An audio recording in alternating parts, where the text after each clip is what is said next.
அனைவருக்கும் வணக்கம். இது பிஎஸ்என் கிச்சன் யூடியூப் சேனல். இன்றைக்கி நம்ம வந்து ஒரு அவசர காலிஃப்ளவர் பக்கோடா, காலிஃப்ளவர் 65, கோபி 65 எப்படி வேணால் வச்சுக்கலாம்.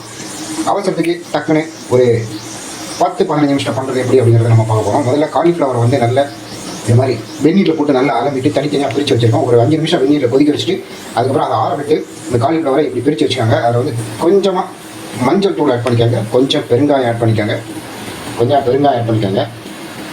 கொஞ்சம் சில்லி பவுடர் அதில் ஆட் பண்ணிக்கோங்க.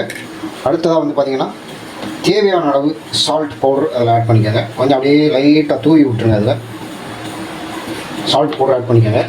அடுத்ததாக கொஞ்சம் அரிசி மாவு அதில் அப்படியே லைட்டாக தூவி விட்டுருங்க. அதுக்கப்புறம் கடலை மாவு அல்லது கார்ன்ஃப்ளவர் இருந்ததுன்னா ஓகே. நான் வந்து கார்ன்ஃப்ளவர் ஆட் பண்ணுறாங்க. கடலை மாவு இருந்ததுன்னா கூட நீங்கள் அதில் கடலை மாவு கூட ஆட் பண்ணிக்கலாம். கார்ன்ஃப்ளவர் ஆட் பண்ணிக்கோங்க. முக்கியமாக இதில் வந்து மேலும் தண்ணி ஊற்றக்கூடாது. ஏன்னா நம்ம ஏற்கனவே வெந்நீரில் போட்டு நல்லா அலம்பிட்டதுனால அதில் இருக்கக்கூடிய வெந்நீரே வந்து என்ன பண்ணும், இந்த மாவை உறிஞ்சிக்கும். நல்ல கிளறிட்டு ஒரு 5 மினிட்ஸ் என்ன பண்ணுங்கள், இதை வந்து அப்படியே ஒரு ஊற வச்சுட்டு அதுக்கப்புறமா எண்ணெயில் போட்டு நல்லா சிவக்க பொரிச்சு எடுத்துருங்க.